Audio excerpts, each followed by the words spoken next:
So, hello everybody. Thank you so much for attending today's session. Today's session is our June UCAT walkthrough, and we have a fantastic UCAT tutor with us, Neo, who's going to be telling us all about themselves and about how they made it to getting one of the highest scores in VR anywhere. Okay. Now, VR, as many of you will know, is going to be the hardest section that you're going to be coming across. Okay. It is, I mean, QR, you get a lot of people getting not a lot of people, you get quite a fair few getting 100%, or certainly 95% plus.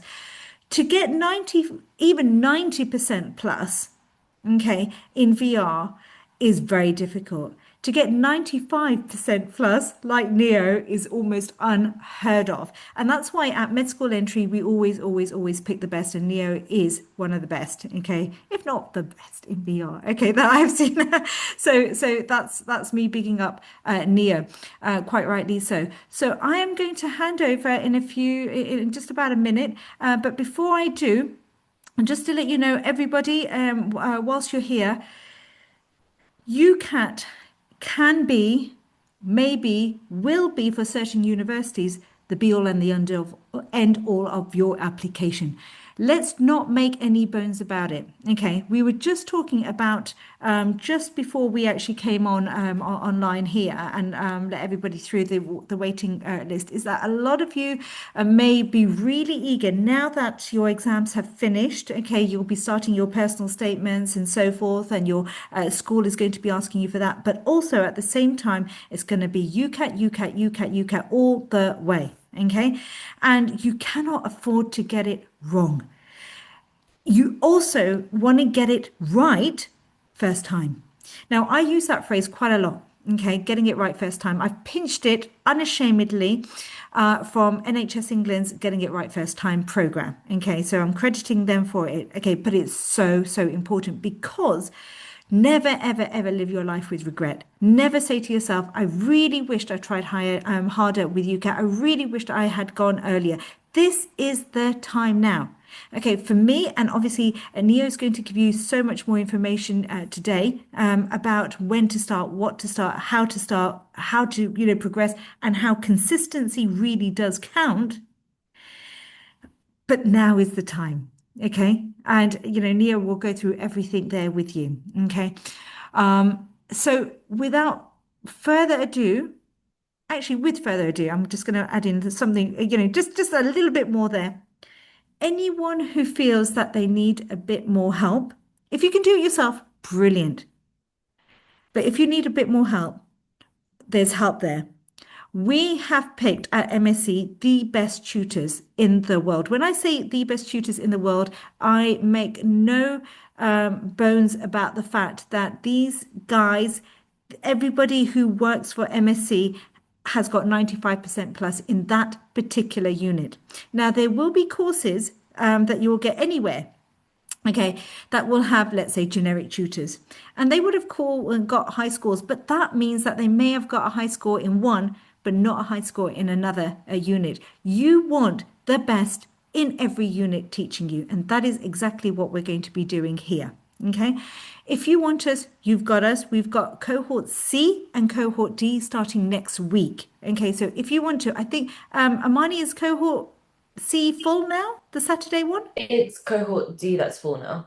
Cohort D is full. Cohort C is the Saturday one, isn't it? And the Yes, cohort and correct. cohort D's. But we have over excelled on our 4x4x4x4 bundle. Okay, so that's four different subsections over 4 weeks across 4 days per subsection. Okay, Neo's going to be teaching the VR on those as well. Because it's been over subscribed and we've been pushing the limits I can't push it anymore because I want it to be a small group teaching session. I don't want it to be a huge session that seems to be rolling into now. So I may be setting up another one. But these are the three that we've advertised at the moment. There will be a huge number of courses afterwards, weekend courses, accelerator courses, reapplicant courses, any other courses that you need. These are the courses that you want to go through because, like Neo, every single tutor will be going through it in the minutiae and it giving every single one of you time to be able to go through every single question. Okay, so it's going to be a really intense teaching session, but a very intimate teaching session so that everybody is able to contribute and actually take part in that. That's really, really important for me. What's important for us all is you getting into med school, and that's what we're doing. Okay, just a few more things just before we start. Thank you so much, Amani. Cohort C is in the chat. If anyone wants to take that on board, again, anyone who so it's going to be full price now because we've had a lot of early bird offers. Okay, but if you can't afford it, just have a word with me. Just talk to me. Let's see what we can do. That's not a problem at all. Okay, going forward, things that are coming up in June. There's going to be quite a few things. I'm going to be putting up a calendar. You please excuse me for being a little bit invisible over the last 17 to 18 days. I've just come back from the Hajj pilgrimage. If you want to look me up on LinkedIn, I've got a whole kind of thing about what I did as a Hajj doctor on there. So it's very much medically orientated. So have a look at that. Please do have a look at that. And that's part of what I do as a portfolio doctor. But we've also got part of that is work experience. Primary care work experience, and it's going to be very different from anything that you've seen out there because I'm going to be telling you about portfolio working. If parents want to attend as well, there's going to be a lot of clinical but also non-clinical work for GPs, okay, or for hospital doctors that I'm sure a lot of people are going to be very, very interested in not just students but also parents as well. Again, all the pricing structures will be on our websites and on our groups. If you're not on the group, Amani's going to put up the group link. Another thing, just one last thing before we do actually hand over to Neo, is personal statements. Now, a lot of you are going to have the pressure put onto you by your schools to get your personal statement first drafts in by the end of the month. Do not worry. We do an end-to-end system, and Neo's going to be helping out. Others are going to be helping out. Okay. And then you can have a session with me. Literally, when I say end-to-end, you give me the draft by the end of those 2 hours or 1 hour with our students. Okay. You will have, for me, finish that draft 95% with the students. You will be on your way to producing an excellent draft, which you can then draft out and then come back to us. Okay, guys, without further ado, and I promise you now, I will be handing over to Neo. I'm going to put myself on mute over to Neo and why consistency really does count. Thank you so much. Okay. Hi everyone. Can everyone hear me? Is that all good? Okay. So yeah, I'm Neo. I'm a tutor here at MSc, and today I'm going to be talking you through how I would personally plan my whole UCAT preparation journey, and really the importance of consistency alongside a couple of other factors that I will get into now. Um, so here's the structure of our lesson for today. So I'm going to do a bit of introduction of myself and who I am. Then I'm going to go through briefly the key dates in the sort of UCAT process. Then I'm going to explain a question. I'm going to answer a question that many of you might have, which is when should you be sitting your UCAT? Then is really the meat of the session, which is creating your UCAT schedule and what that should look like.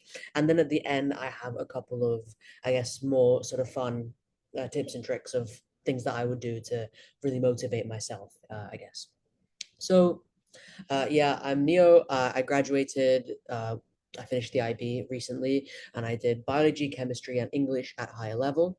I sat the UCAT on, I think, August 22nd of last year, and I got a 2420 overall with a band 2 of SJT.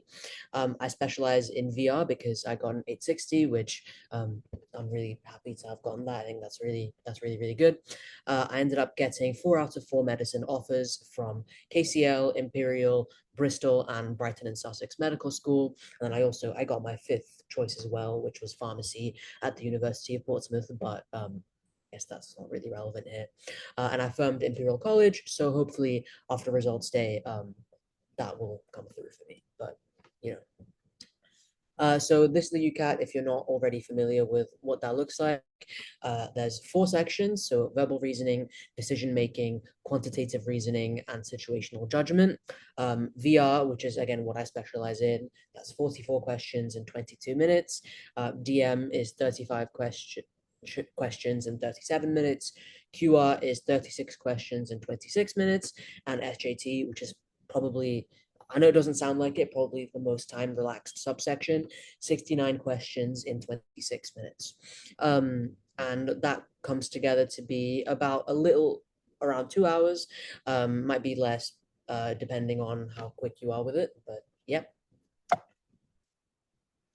So here are the key dates of the UCAT journey. So UCAT booking opens on the 23rd of June, so about 2 weeks from now at 2 p.m. UK time. The reason why I'm highlighting the specific time that it opens is because I would really recommend that you are on your laptop or on ready to book your UCAT. So if you haven't done it already, you should have made an account on the UCAT website, which will then, when it's time to book, that will make it easier for you to actually go through and book. And then you should also have identified the exam center nearest to you, or if not the one nearest to you, then the one that you can drive to, the one that's the second nearest to you, just so that you know when booking opens exactly which test center you should be looking at. Then testing doesn't actually start until the 13th of July. And then if you have access arrangements, the application deadline for that is the 10th of September. So if you haven't applied for that by then unfortunately you're not going to be able to get any access arrangements. And then UCAT booking closes on the 16th of September 2026. Again, I would really recommend that you book your UCAT as soon as possible. If you need to change it later on, that's completely fine. You can do that. You are able to actually change your UCAT, I think, free of charge up to 24 hours before your testing date. I'm actually not entirely sure if it's free of charge or not, but I remember I changed my testing date about 2 weeks before when it was supposed to be, and they didn't charge me any extra for that. And then if you go on the website at 2 p.m. on the 23rd and you see that you can't find any dates that suit you, don't stress, because they do sort of hold extra testing dates and they do release those later on in the process. So don't worry about that. Just be sure to check in and make sure that you do get that booked as soon as possible. So now, like, here's a really important question. When should you sit your UCAT? So I think most people will recommend that you take around 8 weeks for preparation. Now, I think this is a good number because I think it is on the higher end of what someone might need. I think 4 to 6 weeks generally is okay, we'll do it. But 8 weeks, if you want to be really safe, is I think the best way to go about it. Obviously, we want to get it right the first time, so we don't want to be having it too tight. But ultimately, you know yourself the best. So if you need to prioritize your grades, if you still have exams going on, whatever, then you might want to prioritize that and then book it for 8 weeks after you finish your exams. And then if you have holidays, if your sister's getting married or whatever it is, sort of make sure to book your UCAT around that so that you're able to prepare without having too much sort of external stress. So I'll share a personal story in relation to this.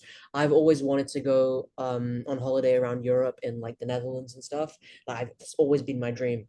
And for some reason, my parents decided the summer that I was meant to sit my UCAT was actually the best time to book this holiday. And obviously, that was not ideal because I was, looking at the windmills trying to do VR on my phone. They actually wanted to visit a couple more countries, and I said, I'm so sorry. I do think I need to go back to the UK to study. But we went to Vienna, and I ended up staying in the hotel the whole day because I just felt like I should be studying the UCAT instead of going on holiday. So, like, obviously, we don't want to be in a situation like that where you're trying to enjoy your time, but you're not really able to do it to the fullest because of UCAT preparation. But you're also not really able to put in everything into UCAT preparation because you're also trying to balance this other thing, right? And then the last thing I would say is to not be ashamed to push your exam back. If you've spent 6 weeks already preparing for the UCAT or 8 weeks already, and you still think you're not ready, you're still not where you want to be, I would say definitely reconsider about when you should be sitting your exam. Like, you know yourself best, you know how your preparation journey is going. If you think that pushing it back is the best decision for you, I would definitely say to go about that. Like, again, for me, I was going to sit it, I think, towards the end of July, and then I ended up sitting it in the last week of August. So, quite a big change. But that was because I knew myself and I knew that if I was sitting at the end of July, I would not be doing as well as I would. And, it worked out really well for me. I think I would have definitely gotten probably 200 or 300 points less if I had sat it in July, and then God, who knows what would have happened in So university. Neo, just on that story, thank you so much for that. That's really, really informative.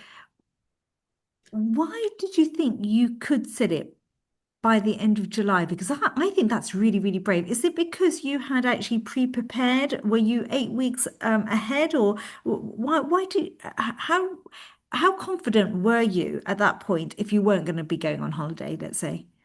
Mm. I think the thing was, I was more so trying to give myself a deadline to be prepared by, as opposed to just working and working and working and figure out when I'll be ready. So I thought if I book it for the end of July, I'm going to try my best and I'm going to be ready by the end of July. Obviously, that's not how it ended up, but I was at, I'd say, a decent place by the end of July, so that throughout August, I was just improving more and more and more, to the point where I managed to get the score that I was able to get. Um, Again, like it's really difficult to tell because your UCAT isn't really like any other exam you're doing. So like your exams for school, you can't change the date, you can't choose the date. So you need to be prepared by a certain date. And if you're not, then that's tough. So yeah, I think it's really difficult to know when you'll be ready. And that's why I'm saying like if you think you need to push back the exam, like that's completely fine. Uh, in hindsight, I think I should have been a bit more realistic, especially because, and I'll get into this later, my starting point when I started my UCAT preparation was not great. And I didn't really know how much time I had to put in to get to a point where I was doing well. So I think between my first like UCAT practice and my real UCAT, I jumped 1,000 points. And Wow. obviously that's quite a lot. Yeah. So yeah, no, it's difficult. That's why there's no specific answer to when should you be sitting your UCAT. Just look at your own schedule and take it at your own pace and don't worry about what other people are doing. Fantastic, brilliant. Okay. And so if you were to look at the optimal time, because I know that uh, I had a few people, not a lot, but a few people say, oh, you should have started in February, March. And I was really, really opposed to that because I thought that that is just way, way too early. Okay. Because if you can only sit your UCAT, the first, sitting date will be at the end of July, then you are going to forget half the stuff. And really, at that point, you would really want to be focusing on your predicted grade. So everything comes in order, doesn't it? Absolutely, yeah.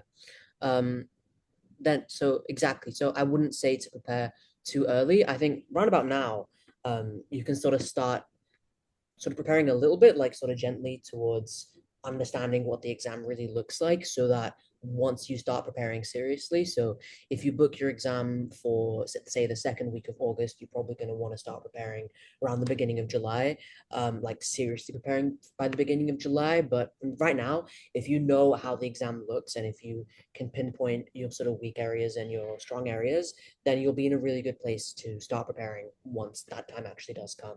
But then you also run the risk, if you did start preparing seriously today and your exam is until August, September, you're going to burn out. You're going to forget a lot of the things that you've learned thus far. And then ultimately you'll end up doing worse than you would have otherwise. So, Yeah, no, totally agree. And so if you were to sit the UCAT again, mm. what would be your, and I know that you've got loads of slides coming up. Okay, what would be your preferred date to sit it and why? Okay, so I'll think about what I'm doing this summer. This summer, I'm not really doing anything, right? So last summer I had my coursework, I had to study, I had all this stuff going on. This summer I my family's moving houses, but I'm not really that involved in that. So I'm just sort of sleeping the whole day and watching TV and watching YouTube, right? So I have basically say 6, 8 hours a day to study my UCAT if I want to. But that would be if you're a reapplicant, let's say, for Yeah, example. So yeah, so yeah. as a reapplicant, you won't have very much to do in summer except for wait, Yeah. wait, wait, wait, wait. Okay, until Yeah. I think it's the 13th of August, isn't it? You know, I results think day. July is the first So date. so for First. your for yours IB, it's going to be Oh yeah, July. Yeah. Yeah. So for most A-level students, it's going to be the second, what is it, always the second Thursday of August. Okay. So most reapplicants will just be on a waiting game. But if you were to, let's say, be if you were to rewind the clock again and you were a year 12 slash year 13 student going into year 13, what would be the optimum time or the optimal date, would you say, to sit UCAT? I think the first thing that I would do is sit a time practice. So you have them for free on the UCAT website. And this is something that I'm going to be really drilling into all of you throughout the rest of the lesson is if there's one thing you take away from this lesson today is do a time practice as soon as possible. Doesn't matter if you don't know any math. It doesn't matter if you don't really know how to read for VR. It doesn't really matter. Just do one time practice and understand your sort of baseline of if I was to sit the UCAT tomorrow, how would I do? And then for that, some people are going to get 1900, some people are going to get 1300. So from that, you're really able to understand how much time you should give yourself. And then, yeah, just based on that, I would book my UCAT. So I'd probably book it for before school starts. So last year for year 13, school started on the 24th, and I go to boarding school, so I had to drive up to school on the 23rd. So I ended Of up sitting September or August? August. So Okay. I ended up doing my UCAT in the morning and then driving to school with all my suitcases and stuff in the afternoon, which was obviously, quite stressful. But I definitely would not say to leave it until your term starts because once term starts, you're back to studying, you're back with all your friends and everything, and it's just not really the optimal environment. So in my year, 4 people sat the UCAT. And then out of the 4 people, the person that actually did the worst, she was the only one that sat the exam during the term. So I'm Right. not saying there's necessarily a correlation between that, but just to point it out, that could be a factor. Yeah, totally agree. So the word that I'm hearing, so what I'm hearing here is absolutely you've got until from the last week of July. And realistically speaking, we're talking about the first, second week of September. Okay. If you are not a reapplicant. Okay. Reapplicants, slightly different. Neo, I know you're going to be talking about reapplicants later on and, optimal timings there, but I'll let you get on. Thank you so much. Yeah. So now going on to creating your UCAT schedule, I'm sure a lot of people are going to be in this call because of that's what you're wanting to know about. So I think in general, there's 2 types of people when it comes to this. And if you don't think you're either of this kind of person, that's fine. I'm going to get into how you can sort of create your own schedule based on your own approach later on. But yeah, so the sprinter and the marathon runner, just because I thought the sort of metaphor of running a race was, kind of fun. So the sprinter would focus on one subsection at a time, and the marathon runner would do a little bit of everything every day. And I'm going to go through what both of these things really mean and show you guys a sort of like sample of how I would go about if I was, doing this. I think me personally, I was definitely a sprinter. Is that the approach that I would recommend? Not necessarily, but you know yourself best. I think ultimately, if you are doing a little bit of everything every day, then as long as you're sort of learning and improving, then that's probably a bit more optimal. Sorry, just checking the chat.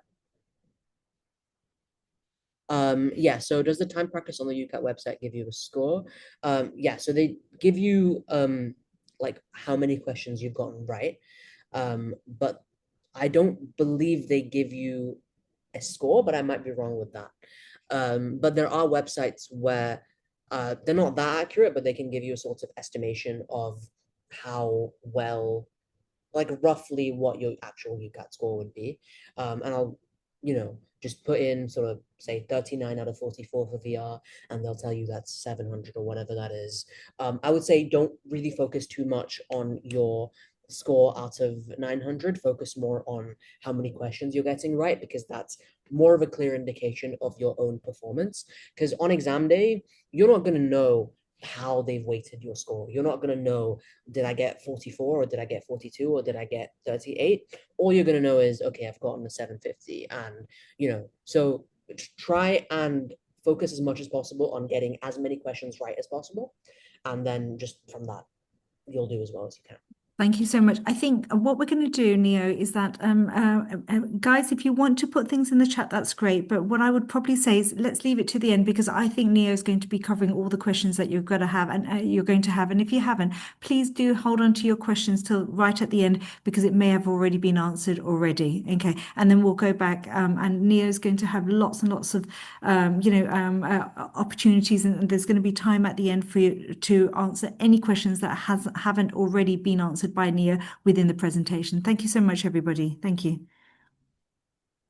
So the Sprinter, you guys know the song by Dave and Central C, of course. So again, I would say do a time mark. I've said this already. I'll say this again. I'll keep telling you guys as much as possible throughout the session. Do a time mark, a full mark. Block out 2 hours. If your sister is annoying you, if your dog's barking at the door, get them away. Tell them I'm doing 2 hours. UCAT practice. Leave me alone.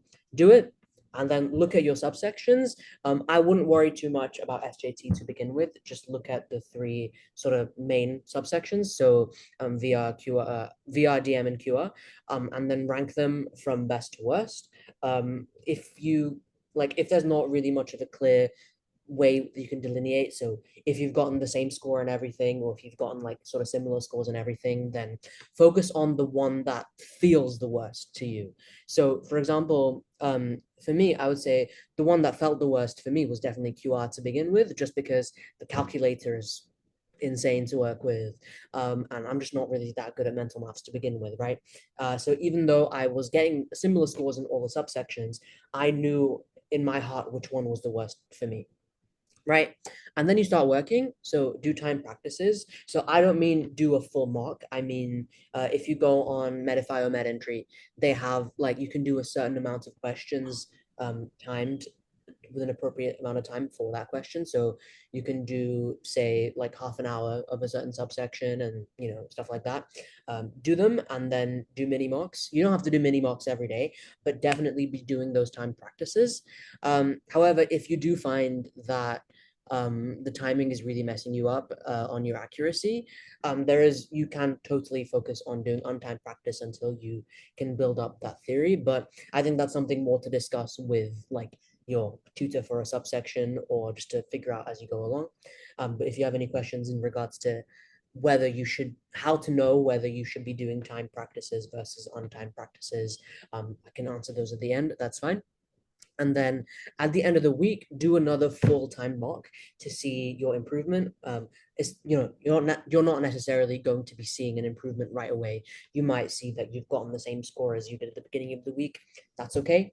Don't be disheartened. Just do the exact same thing again until next week. And then eventually, I promise, you will be improving. And then keep doing that until you're around 690, 700 in that specific subsection. I think a lot of the times, this is not a guarantee, but this is my opinion, a lot of the times on the day of your actual UCAT, because the exam center is such a sort of silent, focused environment and your adrenaline is going and you're really focused, you can jump like 100, 150 points from what you're doing at home. So keep going with that until you've gotten 690, 700 in the specific subsection, because at the end of the day, you might actually end up getting 800, even if you were getting 700s at home, right? So then go on to your next worst subsection and then do that whole process again until you're at around 690, 700 in that. And then keep doing that until you've gotten around the same sort of marks on all the subsections and then go on to your next worst subsection. So if I had 5 weeks, this is how I would do it. Obviously, this is, like give or take, you might take 4 weeks, you might take 6 weeks, you might take 10 weeks. That's fine. It's just all about knowing yourself. So I've put everything into a calendar and I'm going to sort of explain what this is to you guys. So I would start by doing a time mark at the beginning of the week. And then say from that, I know that VR is my weakest subsection. So from that, I would just do VR practice, VR practice, VR practice, VR practice every day. And then I would go and I would do like a short VR practice, maybe 5 minutes, and then I would do sort of warm myself up. Then I would do a full time mark and then see how that goes. And then if I saw that VR was still my weakest subsection, I would do another day VR practice, then another week VR practice, VR practice, VR practice. And then I would do another brief VR practice to warm myself up, another time mark. And then hopefully by then VR is a lot better for me. So then say my next week's subsection is DM. So I would start doing DM practice, but I wouldn't forget about VR. I would still keep in VR in my routine. You can see this week from the 12th to the 18th, I don't have VR every day. I have it, I think, every other day, because you don't want to, like, if you've gotten a nice 700 in VR, you don't want that to then start going back to 600, 500, right? You want to keep that in your routine. You want to keep that sort of in the back of your mind while you're learning how to do DM. So then, yeah, I would really drill in DM, DM, DM, DM, do another time mock, see how that goes. Then again, maybe I haven't improved in DM, another week of DM, another time mock. And then hopefully by then, my DM and my VR are both really good. Again, I want to highlight, even though I'm focusing more on DM, I haven't actually left behind VR because it was my weakest subsection to begin with. I don't want it to go back to being weak. I want to keep it strong. I want to keep flexing those sort of VR muscles. If you go to the gym, you know what this is like. If you've been out of the gym for a long time, you do a lot worse, right? So then yeah, you can get to QR. Hopefully this is your like least strong, your most strong subsection, so you need less time. But then again, because you've been doing full-time mocks like every week, you also sort of have an idea of how the questions are, and you know where you're how you're going with QR. So then say you do a week of QR. QR for a lot of people is the easiest subsection, but your mileage may vary. And then do another time mock, and then hopefully by then, all of your three main subsections will be completely up to scratch. Then SJT, for me, again, your mileage may vary. For me, SJT was the one that needed the least amount of work, just because of the fact that SJT is the one that's actually the least time pressured. It's the least amount of reading. It's I would say if you know your sort of ethical pillars, it's the easiest way. It's the easiest one to do well in. Also, because it's not scored from 1 to 900, it's scored band one, band two, band three, band four. It's easier to get a band one compared to getting like 850 or whatever on your sort of actually numerically scored subsections. So then as soon as I'm done with my main three subsections, I would then move on to SJT. And then I would read GMP, which is good medical practice, that in my opinion. So if you know what that is, that's a document by the, what does GMC stand for, Dr. Khan? Do you know? So good GMC's GMP is Yeah. really important for SJT. So the General Medical Council is our regulator as all doctors. Okay, they have produced a document called GMP, which is Good Medical Practice. It came into effect, if I remember correctly. I remember the date. I think it was the 30th of January 2024. As in the new GMC's GMP. And everything that you pretty much need for SJT is in that document. Now, there's an executive summary of 2 pages. I would go on to that. There's the full-on document, which you do not need. But the really good thing about the website for the GMC's GMP, if you just Google GMC's GMP, is that they do case studies. Okay, real life case studies, and those are really good to do as well for SJT. And a lot of people don't actually know about them. The reason why I know about them, and students on my groups know about them, is because of the fact that I do a lot of work with the GMC, and their case studies is something that we actually use for actual doctors who are in difficulty as well. So thank you so much for bringing that up. Thank you. Mhm. Yeah, so yeah, once I'm up to scratch on the three of my main numerically scored subsections, I would go on and then read GMP and then get into my SJT practice.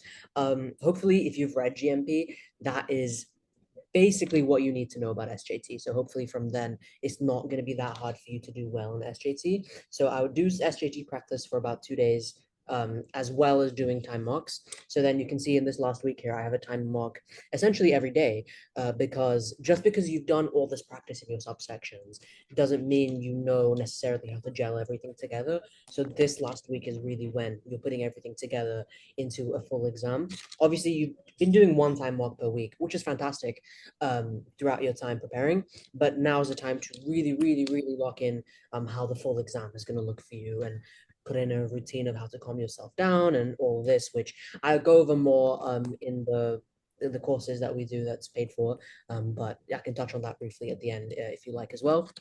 Um, and then you can see the last day before the exam, you see on the 8th here I have, it says real UCAT. And then on the 7th, I actually haven't put anything in. So the reason behind that is what you do the day before your UCAT is, I think, very, very, very based on how you are as an individual. For me, I ended up doing 3 full mocks the day before my UCAT because I was so anxious that I wouldn't be doing well, and I just want to get myself really into the mindset of UCAT, UCAT, UCAT. For you, you might want to relax. You might want to take your dog for a walk. You might want to, I don't know, cook a nice meal, whatever it is you do to relax, so that the next day you're well rested, your brain is in a good space to sit your UCAT. It is completely up to you. I think one of the best parts of sitting the UCAT or going through such an intensive process of preparing yourself for the UCAT is you really learn to know yourself, I would say. So like the skills that I learned when I was preparing myself for the UCAT, I actually took those forward as well to when I was preparing for my IB exams. If you don't know what that is, that's A levels, but different, I guess.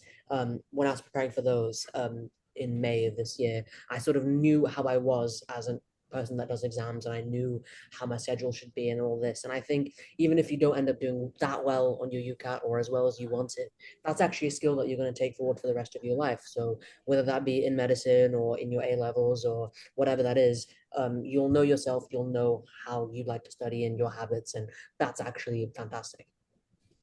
Right. So then moving on.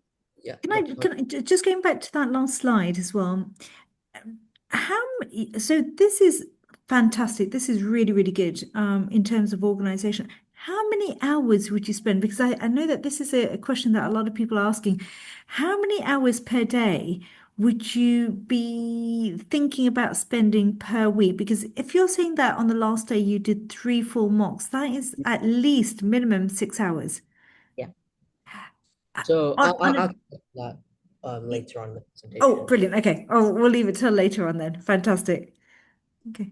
This is just sort of the reason why I haven't put like actual times onto this calendar is because, um, you know, just things are variable, like things in life. This is not about how many hours, this at this point, this is not about how many hours you're putting in, but just sort of a big picture of what you're doing on a week-to-week basis. I guess to give yourself a better idea of the sort of rhythm of your UCAT journey, I guess. So then marathon runner, again, I know I keep hammering this in, do a time mark to get a good understanding of how you feel doing the UCAT. This is not going to help you as much as it did for the sprinter. So for the sprinter, you wanted to rank your subsections from best to worst, and that's why you did the time mark. For the marathon runner, the only reason you're doing the time mark is so that you understand how the timing is and you sort of get the energy of the UCAT into you, because you don't want the first mark that you do to not be a mock. Like you don't want the first full UCAT you do to be the day of your final, right? Because then realistically, you're not going to do well. So the sooner you can actually start doing like full papers, I would say the better. So then after that, I would create a schedule. So I would do either 2 subsections a day or 3 subsections a day, depending on how much time you have. So if you have, say, an hour a day, then 2 subsections is probably best. Do half an hour for each, and then you're good. But then if you have, say, um 6 hours, then you can do 2 hours and then do 3 subsections, and then that's fine, right? But you want to be spending each equal time on each subsections until you realize that you're making clear improvements in one area versus another. So then for this, I've actually shown you, I'm showing just a full week because this is actually going to vary from week to week how this is going to be. Don't look at the times right now. I'll touch more on the specific times later on. So you can see from this Sunday to Thursday, I've actually got 3 subsections per day, and I'm spending equal time on all of them. So VR, QRDM, VR, QRDM. And then you can see on the Friday, I'm actually doing a full-time mock. And then from this, I'm going to be able to tell, okay, what am I doing the best in? What am I doing the worst in? So you can see this is color-coded. So VR is green, QR is red, TM is brown.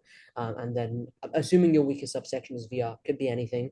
After the time mark, spend a lot of time drilling in VR, and then spend a little bit more time on QR and DM if you have the energy. You might not necessarily, and that's completely fine. Don't worry about that.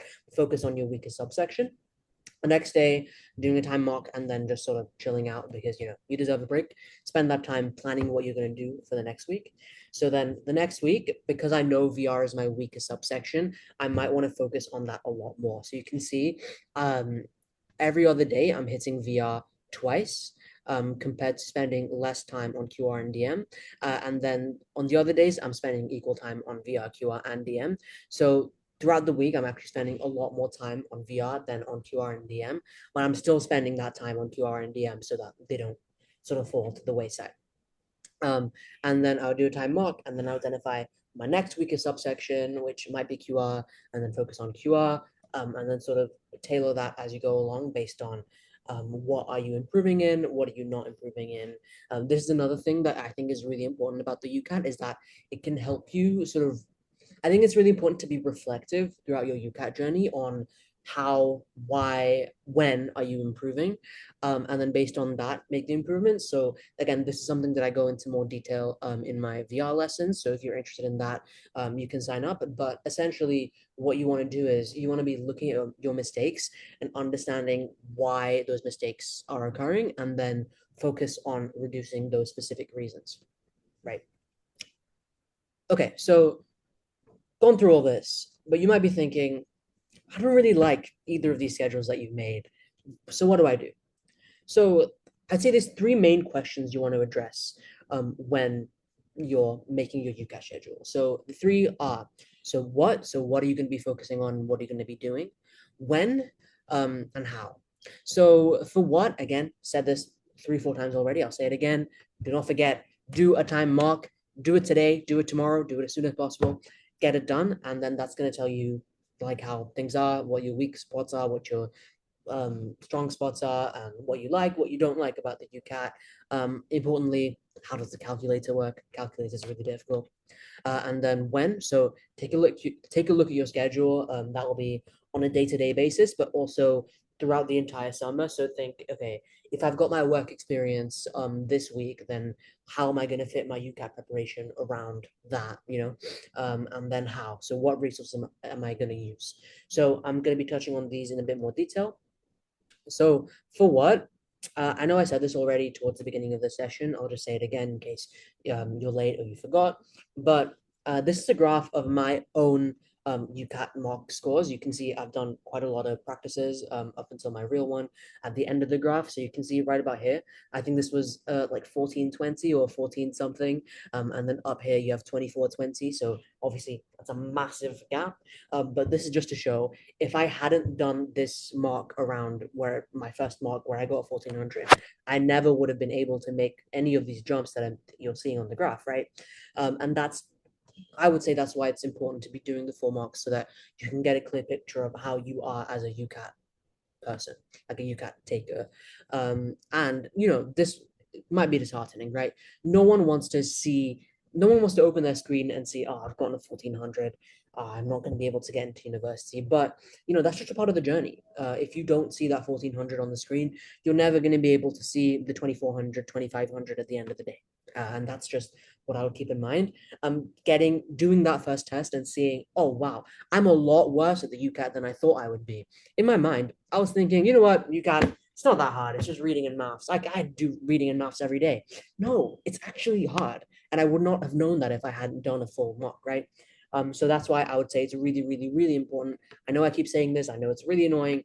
Do a time mark today, tomorrow, as soon as possible, and then keep doing those full-time marks throughout your entire preparation process so that at the end of the day, you're as prepared as you possibly can be for your real exam. When, okay, I know summer can be busy. You can have all sorts of things going on, holiday, family, work experience, volunteering, personal statement, whatever. Coursework, I had a lot of coursework, I know that for sure. If you just look at how much time you're spending every day, you can really carve out the time that you need to do your UCAT, regardless of what else is going on in your life. Like I said, I was literally in this beautiful village in outside of Amsterdam, windmills, flowers everywhere on my phone, just reading my VR passages, trying to find the right answer. That's horrible. No one wants to be in that situation. Do I have any regrets about how I handled it? No. Preferably, I wouldn't have been on holiday to begin with, but that was a bit out of my control. But because I was looking at what I had to do in a day, what I had to do in the week, and I was able to fit in my UCAT around that, I ended up doing well in the end. But I also would say be mindful of your screen time and your social media usage. For me, I actually got rid of most of the social media that I spend most of my time on. So I'm a big Instagram fiend. Like you'll see me on Reels, especially now that it's summer, you'll see me on Reels like 4 or 5 hours a day. Is that good? No, that's horrible. But right now I'm allowing it because I don't have that much else to do. But during my UCAT summer, I did have a lot else to do. So, got rid of Instagram, told my friends, hey guys, I'm sorry. I'll be back as soon as my UCAT is over. But for now, I really have to focus on this and stuff like that. But if your biggest time sink is Netflix, I was saying get rid of Netflix. If your biggest time sink is um, I don't know, going to the gym. I wouldn't say cut out going to the gym, but I would say, do it less. If you're spending 2 hours in the gym, spend an hour in the gym and then spend the other hour doing your UCAT. You really want to be prioritizing this as much as possible because you can only take it once in a year, right? You don't want to have done badly this year because you were too busy on other things. And then you have to spend a whole other year of your life not being able to do medicine, just doing a gap year and sort of, I wouldn't say wasting that time, but not spending that time like how you would have wanted to, just because one summer you weren't able to put in that time into UCAT like you should have. But that's my opinion. And I So think you're completely right. And without having to sound like some kind of like old granny, right? About doing work and stuff like that.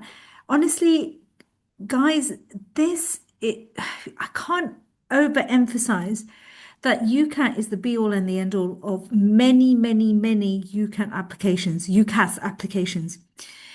Anyone who will tell you any other way has not got a reality check. And the reason being is that I see the fallout.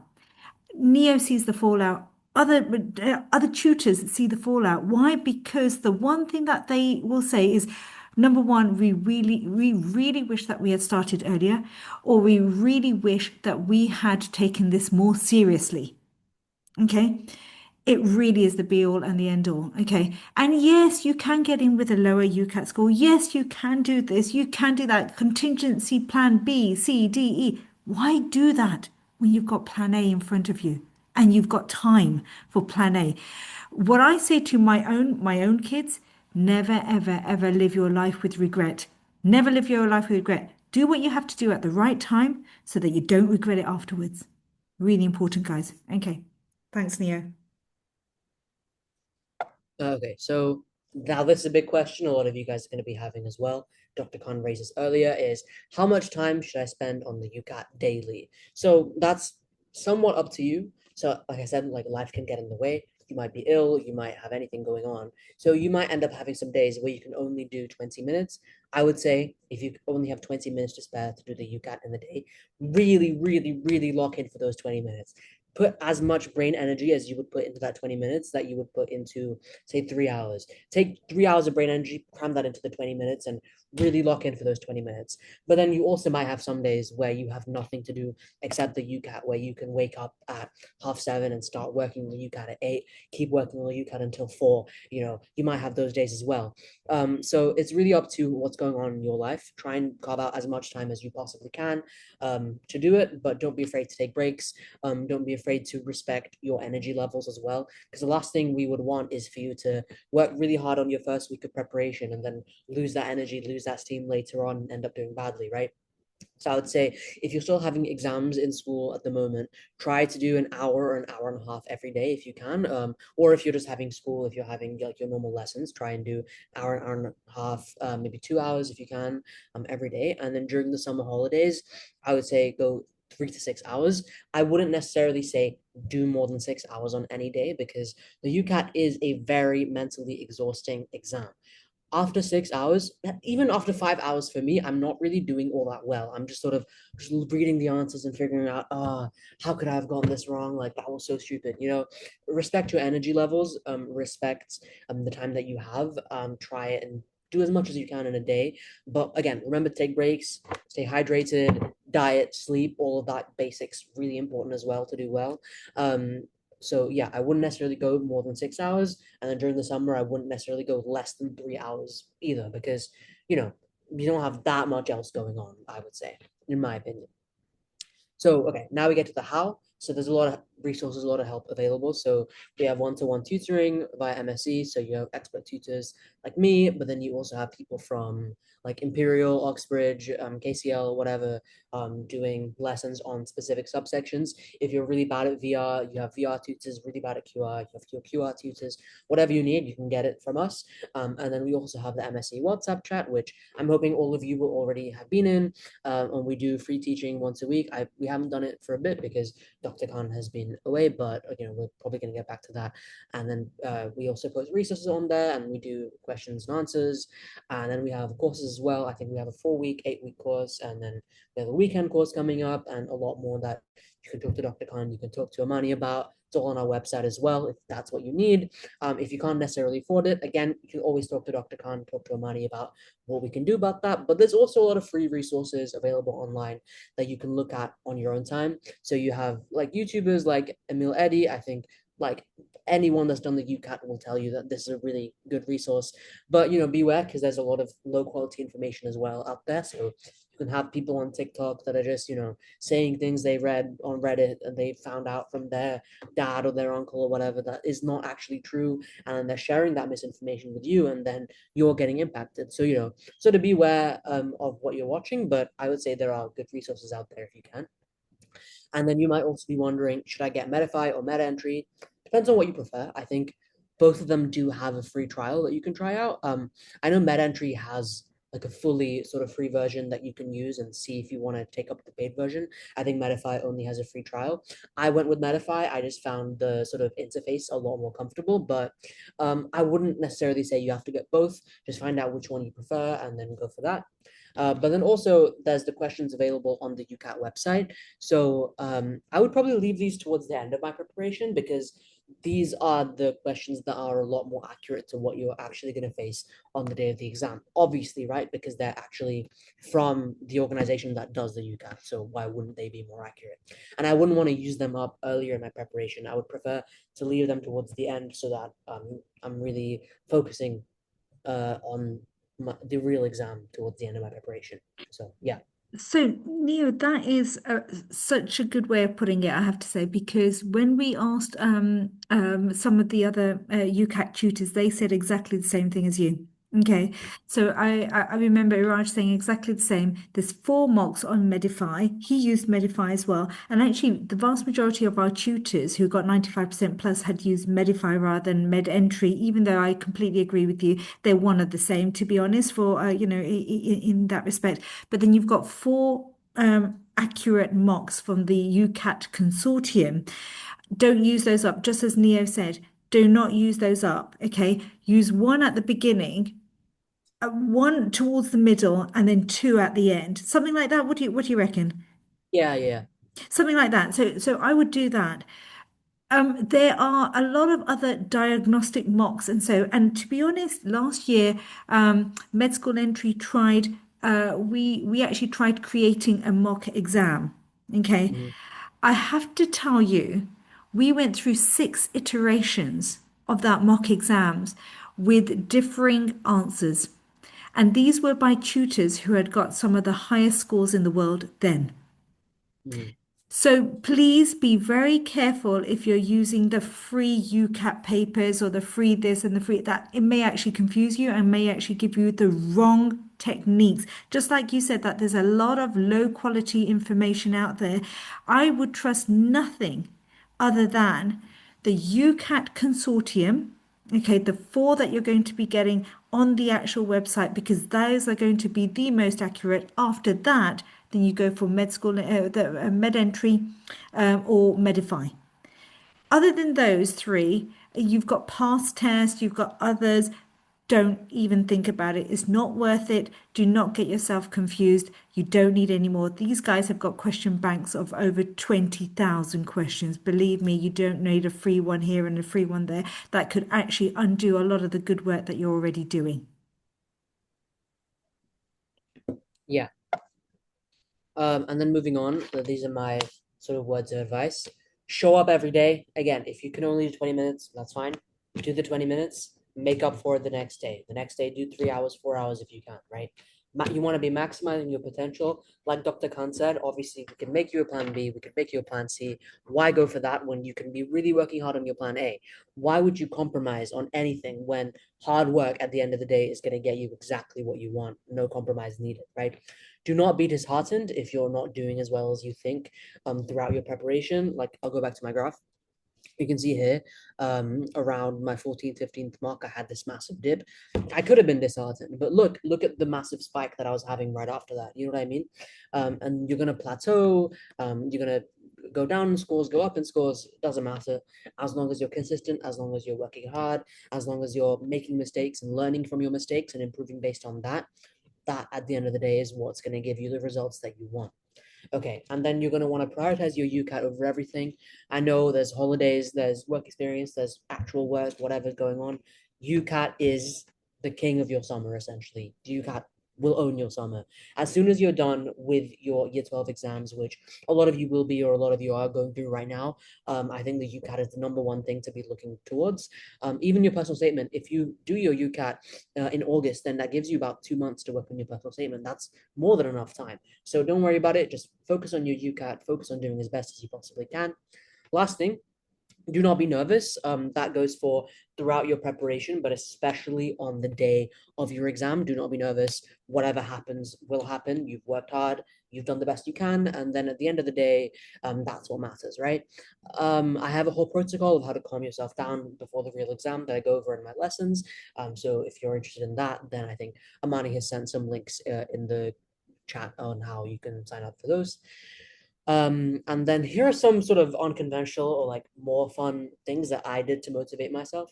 So I made time lapses of myself when I was doing my UCAT preparation, just because I think being on camera really, I don't know, really legitimizes the work that I was doing.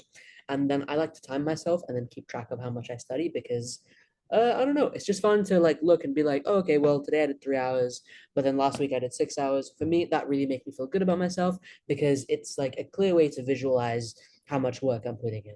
You know, if I see on my timer it says 3 hours, I feel good. I'm like, okay, 3 hours, fantastic. But that might not work for you. This is just what works for me.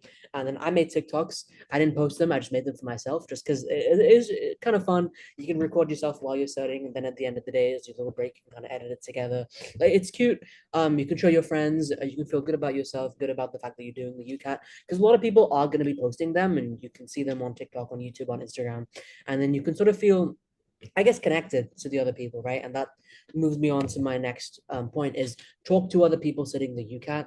For me, I don't have that many friends that are going into medicine. I think like my two best friends, one of them is studying politics, the other one is studying English. So, miles different than medicine. But talking to other people who aren't even necessarily my close friends about the UCAT, like, oh, VR is so difficult, QR is so difficult. For me, that really helped. For you, that might not, because you might get into the game of comparing yourself with other people, but that's just what works for me. And the last thing I would say is get out of your house. For me, basically all my UCAT preparation I did in my public library and in my house. If you don't like the public library, often university libraries, if there's a university in your city, will have memberships for people outside. So you can go and work in those or work in a coffee shop, do whatever you need. For me, my house can be sort of stressful sometimes because, people cooking, I have a little sister, I have my parents, it just kind of stresses me out. Going outside into an environment where everyone else is working quietly really helped me get into the mindset of preparing seriously for my UCAT. And then that is it for me. So I can answer any questions that you guys have now. I'll just open the chat.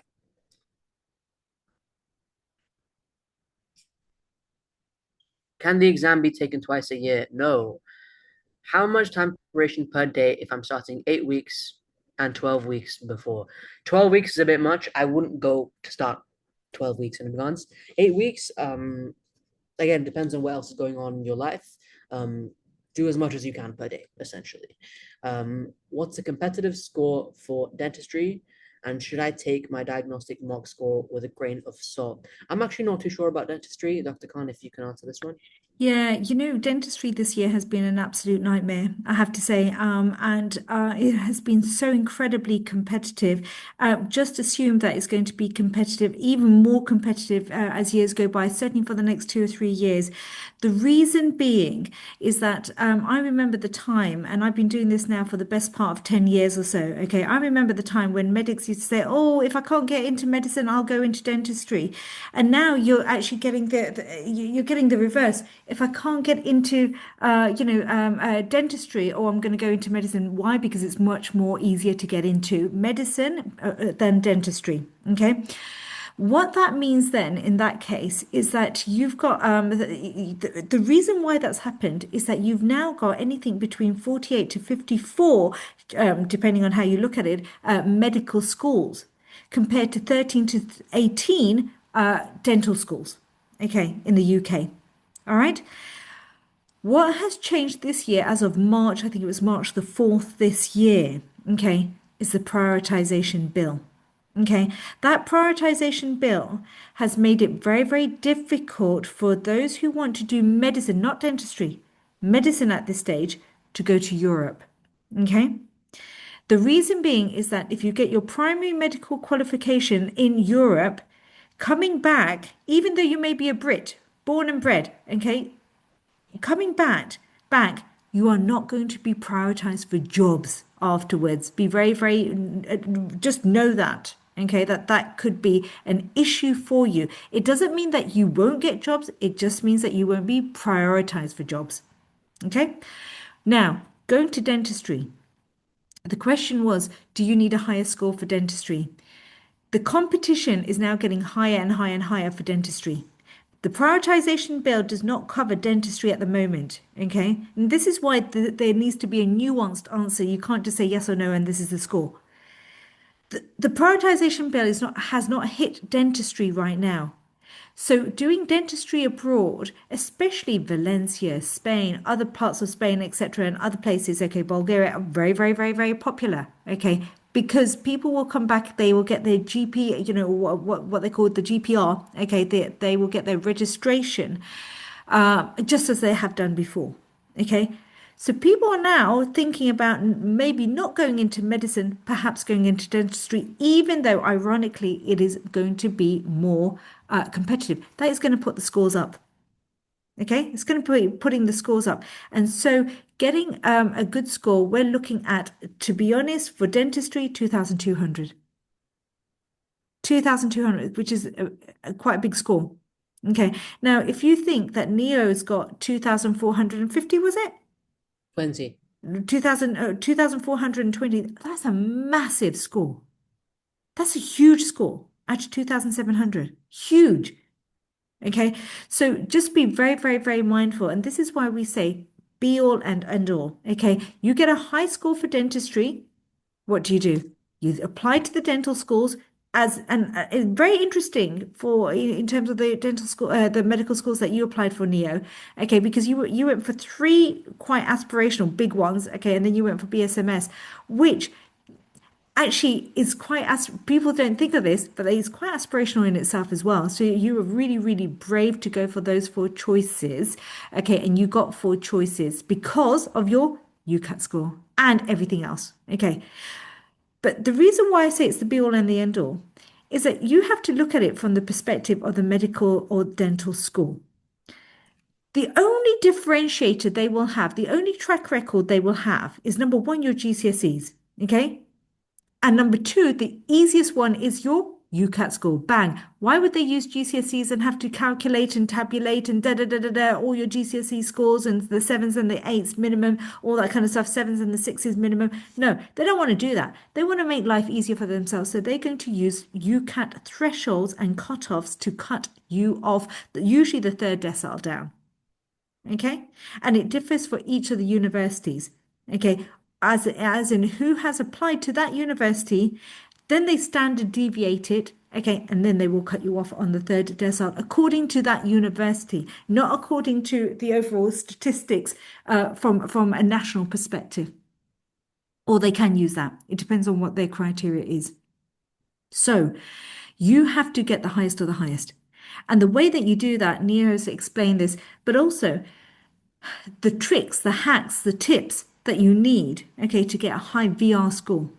Neo's going to go through that. And with any other score, okay, for each of the subsections, we're going to be going through that with each of our tutors, because it's all about pattern recognition. It's all about making sure that you recognize the question type and then your brain makes a connection of how to actually answer that. That's how you get the highest grades.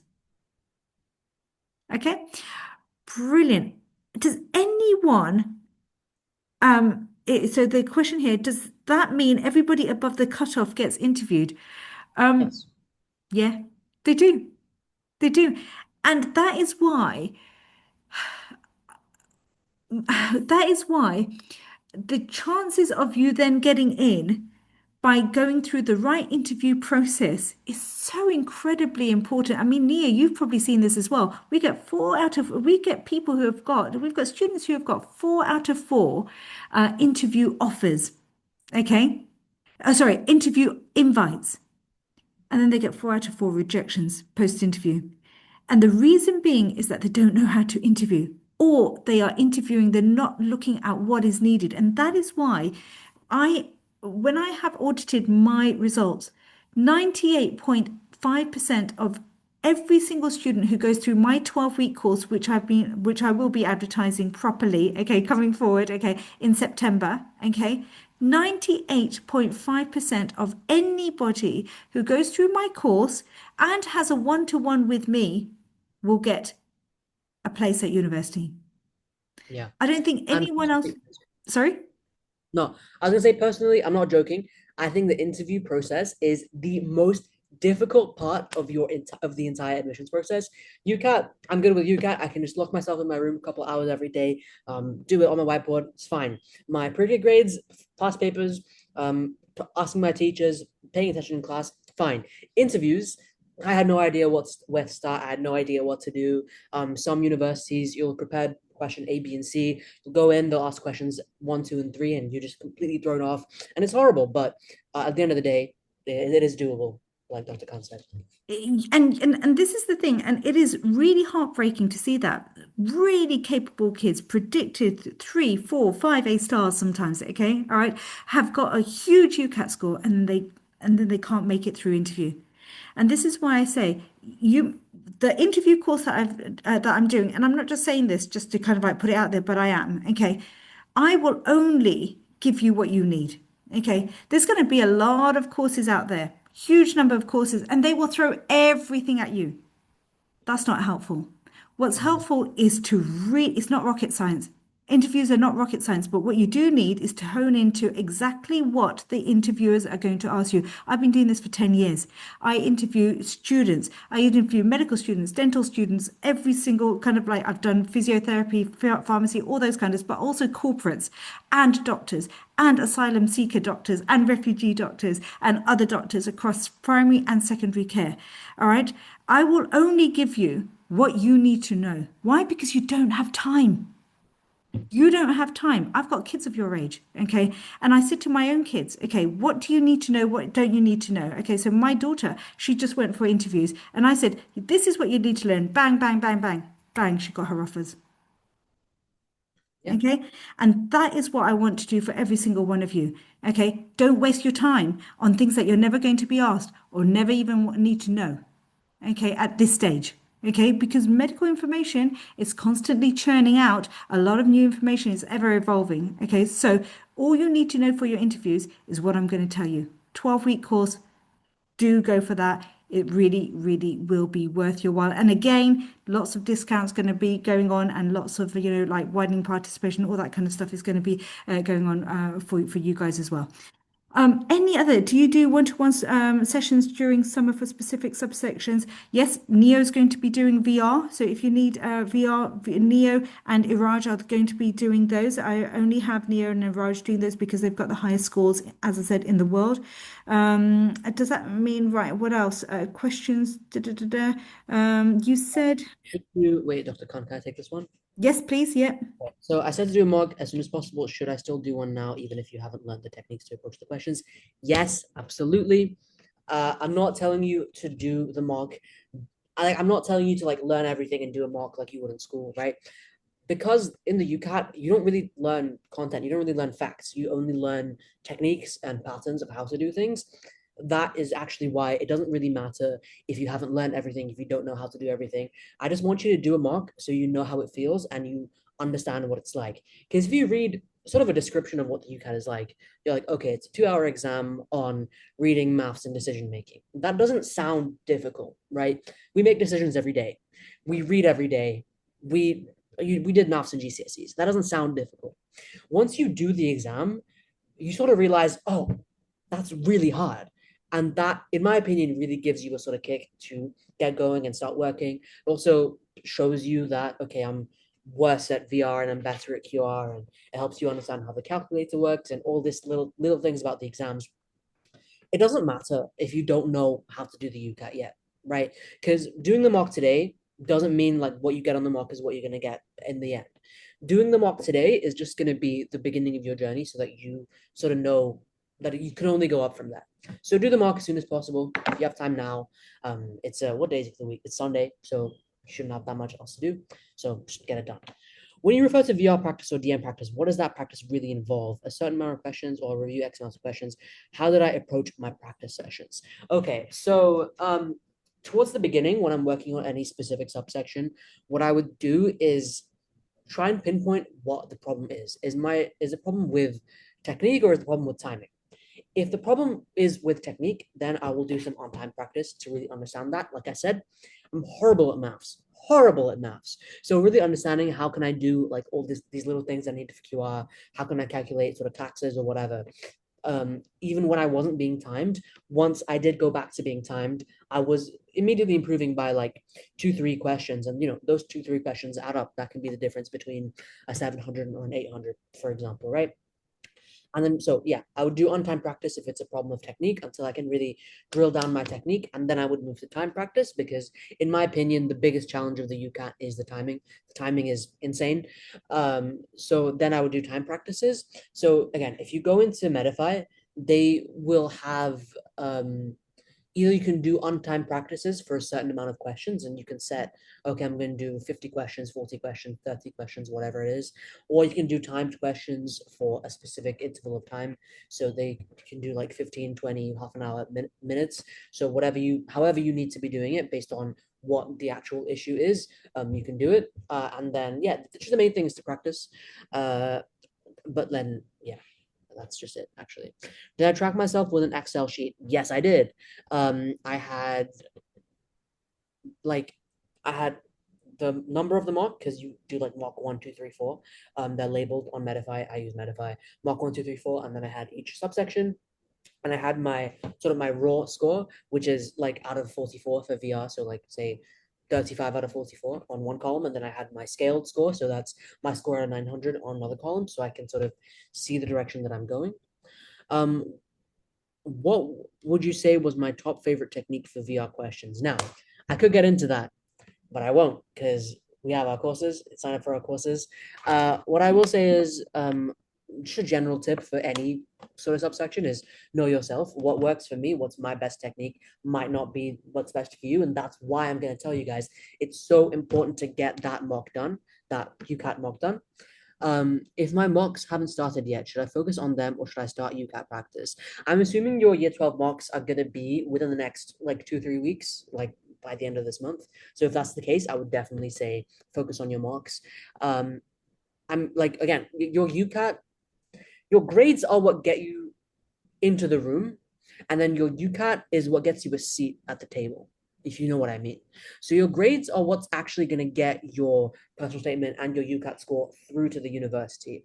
If the entry requirements for a course are, say, AAA, and the UCAT cutoff is 2200, even if you have a score of 2400 on your UCAT, if you have AAB, it doesn't matter. They're not going to see your UCAT score. Whereas if you have that AAA and then you just have, say, you'll just say 50 points above the UCAT cutoff, they're going to see your score and they're going to be like, okay, that's great. You get an interview and then it doesn't matter. So I would definitely say focus on your predicted grades until your mocks are over and then really lock in for your UCAT. Let's see. how can you sign up for MSc and what plans do we offer alongside pricing? Amani, can you please get on that with the Yeah, if you ask Amani, and as I said, you MSc has always been about you guys. And if it feels that the pricing is too prohibitive, just speak to us. It's not a problem. I don't know anyone who doesn't sign up to MSc in one shape or another because we are really very flexible. So please do give us a call. Do speak to Amani. She's great to get on with. Okay, and she'll be able to give you all the information. And if not, she'll send you through to me. yeah, not to big myself up too much, but sign up for my VR one-to-one. I know I You talk know, really fast, but I really don't bite. I'm a nice guy, so yeah. So I've got to say, Neo is incredible. Okay, we've got two VR experts. Okay, Neo and Iraj. Iraj has got quite a bit of experience as well, and Neo has got one of the highest. And when I say the highest score, you're not gonna get anyone who's got 860. It's really, really difficult, and then be able to just really focus on that. I think Neo. I think the edge that you have, and I have mentioned this before, is that you did English as a part of your IB. And I think that makes a huge difference. But that doesn't mean that you guys who have not done English cannot learn from the best. And Neo is one of the best. So yeah, absolutely. Neo's one to one for sure. Please do sign up, and we'll let you know how you can do that as well. But what I would say is that if you do just Neo, when I saw your planner, I actually thought Neo's planner is very, very similar, and I hadn't seen that planner before. I thought actually Neo's planner is very similar to the 4x4x4 bundle. Remember you said I think it was the first week of July or the second week of July that you had then done just VR Monday through to Thursday or something like that. That's exactly what we're doing as well. And the reason why I created that was because of my daughter. And I said to my daughter who sat in UCAT last year, I said to my daughter, what would you have wanted, okay, that you didn't get before? And what she said to me was, Mum, what I wanted was I'm okay at SGT. I'm okay at QR, but VR and DM are my difficult subjects, and I would really have just wanted a course just on that. So I created a course, okay, and I created a course just on VR, and then just on DM, and then just on SGT, and just on a QR. And then people started asking me, but can we buy all four? And I was like, actually, that's not a bad idea. So that's why I put it into a bundle. Okay. So Neo is going to be on our courses for each of those. Okay. So please do go into that. And if you need more help, and I'll be honest with you, VR and DM are the places where you will probably need more help. Okay. We can set you up with Neo, who will give you one-to-one sessions as well. Thank you so much. Any other questions, guys? Anything else?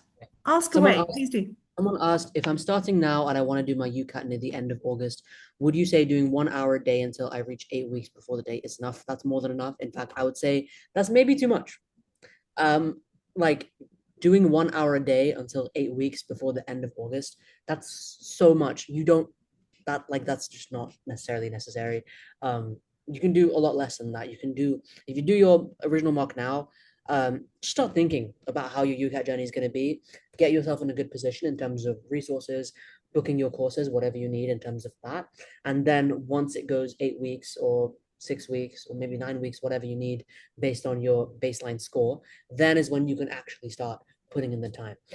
Don't go and try and do it every day until then because you don't want to burn yourself out. Where can you find the recording for the meeting? I'm not sure. Dr. Khan? Amani, she's going to give it out. Okay, and it's going to be on our YouTube channel. So this is going to be the June one, and the rest of them are on our YouTube channels. If you're not on our groups, please do come onto our group. We are going to pick up. The reason why it's been a little bit quiet, a bit airy, a bit tumbleweed in the last few weeks is because I've been on the Hajj pilgrimage. I was working as a Hajj doctor there. It was an incredible, incredible journey. I want to tell you all about that journey on the groups, but also the reason why we do what we do as doctors. Okay, because being a doctor, being a GP is much more than just seeing patients, okay, in one particular setting. I was seeing patients day in, day out, 2 o'clock in the morning, 3 in the afternoon, 10 in the evening, okay, all the time, but in different circumstances as well. Very, very different circumstances. So acute medicine, acute general practice, community medicine, but in a different, completely different community, it was different. But the life of a portfolio GP, if you want to hear more, then I will be doing that in our groups as well. Someone asked how many mocks should be done every week leading up to the UCAT exam. Say 1 or 2 per week, and then the week before your actual exam is when I would do a couple more. I would do honestly, I think about 5 or 6 like just within that week. So, your mileage may vary. I wouldn't go for more than say 3 mocks a week, like leading up to your final week. And then in that final week, you really want to be doing full mocks as opposed to like just specific practice on specific subsections. If you're having trouble with certain sections of the UCAT, is it better to focus explicitly on those first, or should you start doing practice tests straight away? Again, said this before, say this one last time, swear I won't say this anymore. Do a full mock as soon as possible. Do one today, do one tomorrow, get that done. And then when you say you're having trouble with specific sections, that can really mean anything. That can mean you have 700 in one section, you have 400 in another section. That's a massive gap, in which case I would definitely say focus on that section where you have 400 because you're going to get the most, I'd say, bang for your buck in terms of improving your overall score. If you focus just on that specific subsection, you can go up from 400, you can go up to 600, 700 quite easily, I would say. But then if it's a situation where you have 700 in a subsection, 600 in another, I would say do everything, but focus on your weakest subsection so that you can get that more up to par with the rest of your subsections. And then since you're working on everything, you can start bringing all 3 up together at the same time, hopefully. That's not necessarily how it's going to work every time, but that's a good sort of framework to approach it. How do you review questions, marks, or full marks? Do you record mistakes down in an Excel sheet?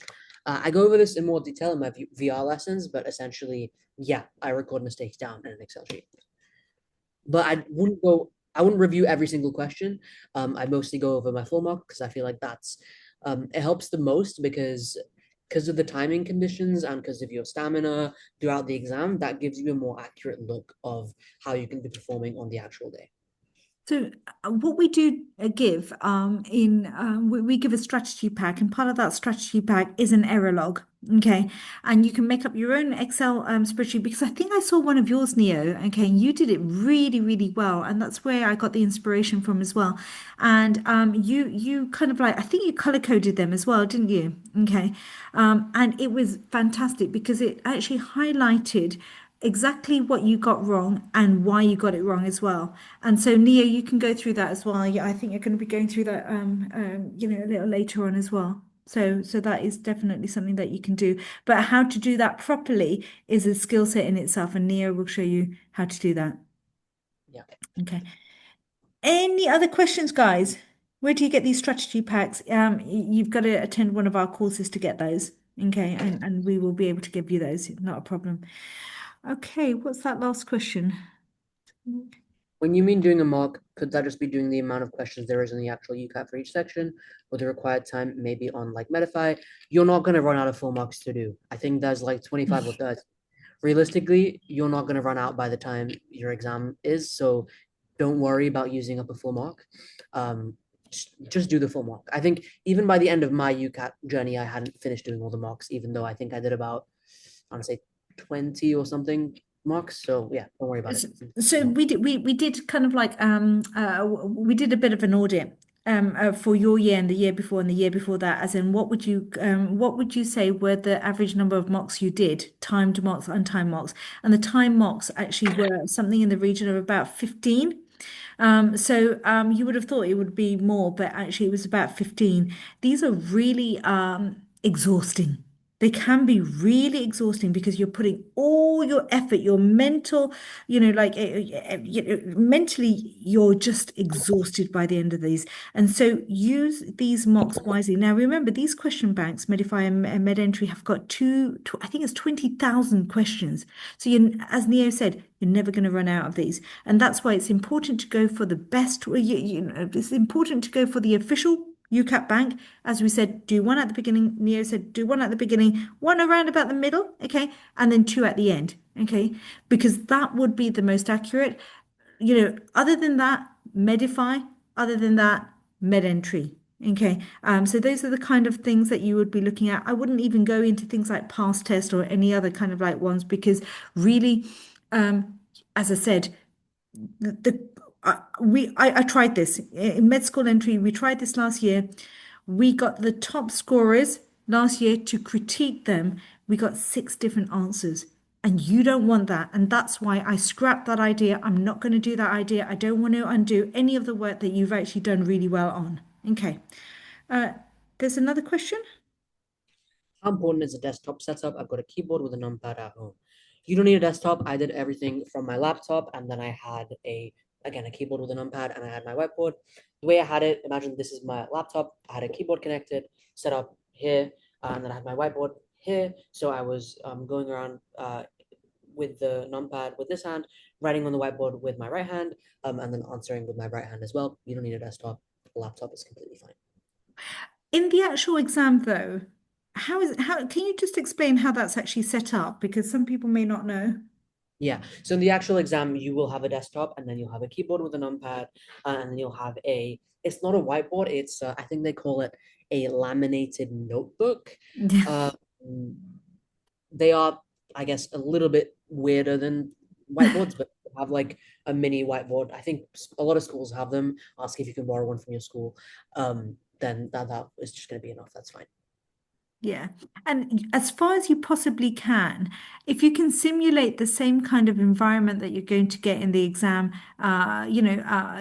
center, that would be great. But, laptops, yeah, if you're competent on that, that's great. Otherwise, desktop with a keyboard, or you can have your laptop with as your monitor and then like a keyboard just to practice the click, the click clacks of the of that, and you utilizing things like the calculator that you need, the back button, the forward button, the reverse, the flagging button, all that kind of stuff should become second nature to you.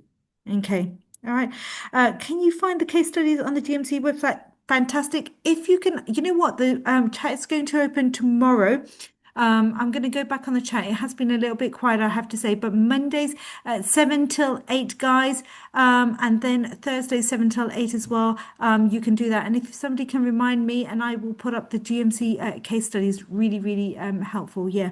Did you use a calculator during the exam? You You have to use a absolutely, calculator. you have Like the to. calculator on the screen. You absolutely have to. Unless you're like genuinely a maths freak, there's no way you can go through the entire calculator. Like go through the entire exam without a calculator. Even Yeah. things like if you want to add like say 10 plus 7 plus 8, you're not gonna want to spend that time thinking, okay, well 10 plus 7, that's 17 plus 8, that's 25, whatever. You don't want to be going through that. Just put that in a calculator, 2 seconds, you're done. Um, Yeah. calculator is really annoying, and that's part of the reason why it's important to practice so that you understand how the calculator works. Is there And more? that's why, yeah, sorry, and that's why mental maths, especially when you're doing QR, is really, really important. I mean, you do not want to be using the calculator to calculate a half of anything or even a quarter, sometimes not even an eighth. Okay, that should be mental maths, worthy. So please do get your mental maths on board. Okay. Right. Any last questions? Because we have hit 12:30. Wait, one last thing. Yeah. Is it more optimal to just use a keyboard, or did you also need to use a mouse? I just used the keyboard, but if you have a mouse, use a mouse. That's completely reasonable. Brilliant. Okay, guys, thank you so much. It is 12:30 now. Such an informative session. Every time I hear your sessions, Neo, I'm always learning something new. So that's fantastic. If you want Neo as your personal tutor, please, please, please do contact us. Contact Amani. Neo, it will be on class card, and then you can book with Neo directly. So please do that. For all the courses are going to be online. They're on the website, but also anything you need tailored, and you don't quite know where to start, which course to go for, please do contact Amani. Amani will then go through the courses with you and what will suit you best, whether you're a reapplicant, whether you are, a fresh applicant, we will get those courses exactly the courses that you need for you. Everything else is going to be on the chat. I'm going to be putting some more stuff on. We're going to be very, very active. We've got work experience coming up. We've got personal statements coming up. We've got strategic applications coming up. And of course, the big, big, big, big thing, the interviews. Do not go for any package, anything other than hours. I'll say that. And just look at hours and see what suits you. We will give you just what you need, not a whole load of things that you don't. Brilliant. Okay. Anyhow, guys, have a fantastic weekend. Any last minute parting words, Neo? Thank you guys Brilliant. so much. Thank you so much, guys. It's great to see you. See you next time. Take care.